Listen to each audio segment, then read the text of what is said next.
Programang ito ay rated SPG, striktong patnubay at gabay ng magulang ang kailangan.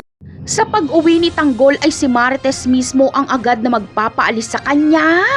Ayaw kasi ni Marites na magkita pa si Tanggol at Rigor dahil magkakagulo lang. Sasama naman ang loob ni Tanggol sa nanay niyang si Marites kapag malaman niyang naglaya sila Tinding. Dahil hinayaan lang ni Marites sila Tinding kahit alam naman itong wala silang matitirahan. Hindi man lang maipagtanggol ni Marites ang kanyang ina kay Rigor.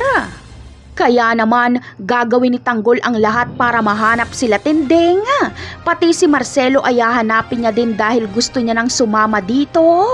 Mapagtatanto kasi ni Tanggol na si Marcelo ang makakatulong sa kanya sa pagpapayaman. Kaya magpapaturo siya kay Marcelo ng mga diskarte.